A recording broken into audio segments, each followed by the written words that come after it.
Hey guys. All right, so I was recently talking to a friend and I was talking to her about my rapture dream that I had back on October 28th, 2020. And for those of you that haven't heard of my rapture dream, I was not privy to what a rapture was. I never knew any of this. So, back on October 28th, 2020, I had a dream where I found myself in a field with 20 to 30 people, and we were all on our knees with our arms out in a Y, and then he was on a cloud, and then his arms were stretched down to us. And all of a sudden, these beams of white light, like what you see on Godzilla, it was identical to that. These like cylinder type of like basically straws, like big. So they were probably like 6 inches in diameter, and they were just coming out of our chests and going up to the sky. And at the time, everybody, right when it started happening, when we were looking up at him, I could feel my soul and my spirit being pulled out of my body. It was like a transition of him pulling me from my body. And I knew that he was the door and that I just had to get up to him and that he was going to collect us and take us somewhere else. There wasn't an actual door. And so when I read the scriptures and it says that I am the door, it's like, whoa, because he really was a literal door. So, I just had to get up to him.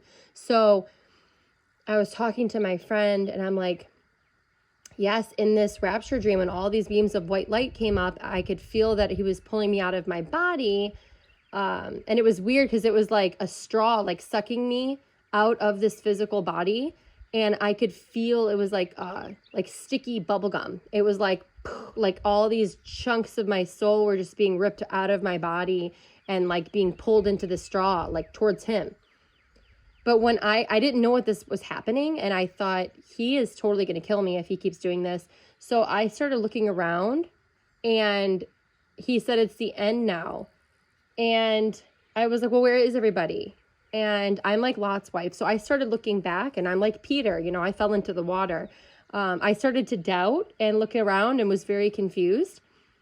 And all during this process, he was talking to me, and he's like, there's no more time left. He's like, you need to get right with me now. He was saying all these things to me, and I'm like, well, where is everybody? And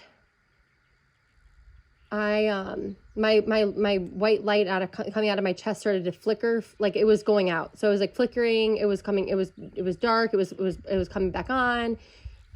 It's basically like I was running out of batteries. Okay.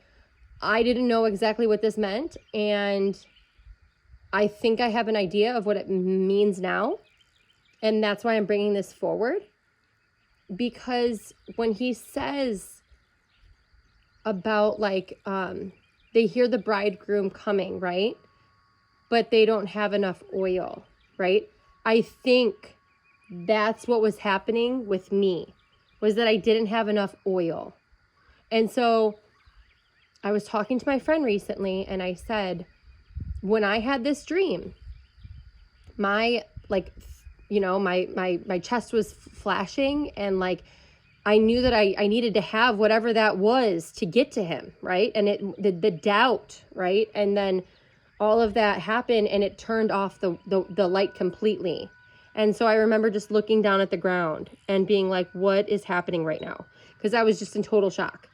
So this is coming from somebody who's never, ever heard about like raptures and like end times. I didn't even think it was the end times. I had a conversation with him about the fact that like, I didn't know it was the end. The people there don't know it's the end. I've got to go back. He was really disappointed in me when I told him I wanted to go back and help everybody. Because he's like, you need to look up. You need to get right with me now. And he's right. Like I was thinking at that time that I could go back and save people and do, these mighty works. But it's like, I can only plant seeds, and that's all up to him, what gets watered, and it's his will, and it's up to other people with their free will. So there's a lot of factors. You can't just like, put a cape on and think you're going to be Superman here. it doesn't work that way. And I was just immature in my faith, and that was all part of my walk and my journey. That happened 5 years ago, like almost. So what I'm getting at though is after I spoke to my friend about this past week, and I was like, I think I didn't have enough oil in this rapture dream. And she's like, what do you mean? And she's heard my rapture dream a million times. And I'm like, yeah, no, like I really think that that's what this was. I didn't have enough oil in my rapture dream. And he told me to get right with him now. So going, fast forward now to 5 years later almost, right? I mean, it's 4.5 at least. After I spoke to her about this, just not even 3 days later, I have another dream.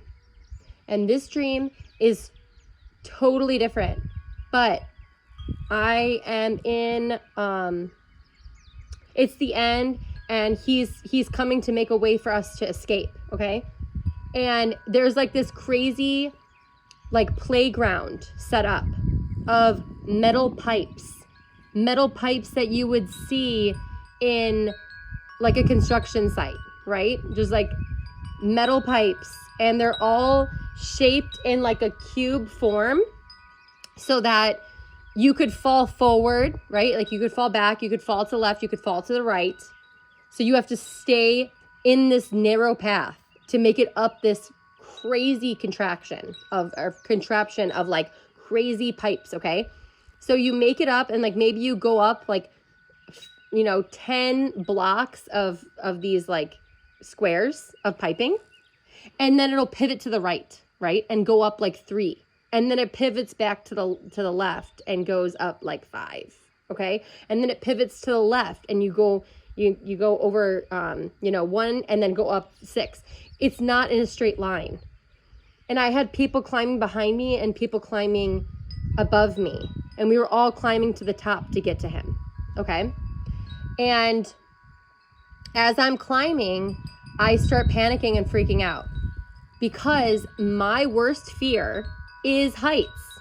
And so as I'm climbing physically here, my body will physically start to give out just because I'm just so terrified, like to the core. My body, I start profusely sweating, and my muscles don't work. I start like going into shock. It's the worst thing ever, but this happens to my body. And so I'm climbing, right? And then all of a sudden I stop, and I'm like, guys, I am so terrified. I'm scared of heights, and this is freaking me out. And then all of a sudden, all of these fellow brothers and sisters that were climbing this thing with me were like, you have to have faith over fear right now. It's all about having faith. This is like a walk of faith. And so I said, you're right. I need to have faith right now. And I'm going to choose to believe that I'm not going to get hurt continuing to go and climb up all the way to the top. He's going to make a way for me to make it to the top. I just have to have the faith. He is the way. He's going to provide safety. He's going to provide the conditions that are just perfect and right. And I do not need to have fear. And so I was like, I choose faith over fear. And so, I made it to the top. I really did. I made it to the top, and I climbed up, and it was so crazy. It was like right when you made it to the top platform, you just walk in because the door is just wide open. And so I walked in, and I literally found myself inside of a Costco. And I was like, what in the world? Why am I at Costco? And all of these brothers and sisters that were ahead of me, that had already been, briefed, that were already there, that were already in, that already had their huge, giant Costco grocery carts, they said, you are here to pick out everything you want for your place in his kingdom. You're here to go shopping for your new place. Whatever you want, it's yours. And I was like, wow. Wow. I just wasn't even expecting this. And they were like, there's more, there's more to come than this. This is just the beginning. And I was like, wow. So the reason I'm bringing this forward is I have a very, very firm, confident belief that the oil he speaks of is your faith. I think that this whole entire place and this whole entire world is based on a blind faith. It's required. It's like, that's all. It's like the foundation. It's like a foundation of a relationship is trust. This walk and journey with him, it's like pivotal that you have faith. You have to have faith. So now I'm just realizing, and that's why I want to bring this forward. I really think that the oil that he speaks of is your faith. So if you're walking out something right now as I'm speaking, that is just testing your faith, because the people I talk to they're walking the walk and they're walking it out and they know what time it is and the enemy's coming against them. It's all a test of your faith. And so I just want everyone to be aware, if this is what you're going through, you are not alone. My faith is being tested like it never has been before.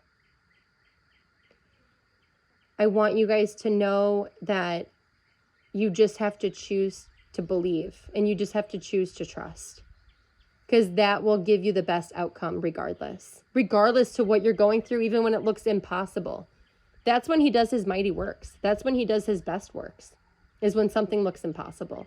And we look back at all of the stories in the Bible and we see how David and Goliath, it looked impossible, right? Noah built a boat, and it was probably during a drought time. I'm sure that's just how he works.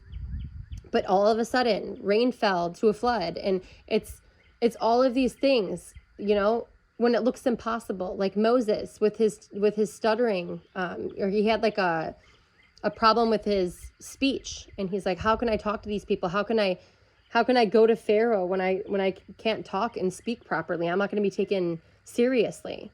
This is very dangerous for me to do already, but when I'm, looking foolish, that is right there is probably going to get me killed. So all in all of these stories in the Bible are all people walking out faith. Like Peter, he's like, why did you doubt? We're supposed to just have faith. And I believe, and I do have faith, and it's a choice. Faith is really a choice. And if we read these stories in the Bible and we ask him, he says, help my unbelief. I think that faith is all based on your belief. And when you choose to believe, this is what comes with it. If you choose to believe in him, then we need to also have the faith that he's going to come through. And so I just really think it's just so important that whatever you can do to get your faith up,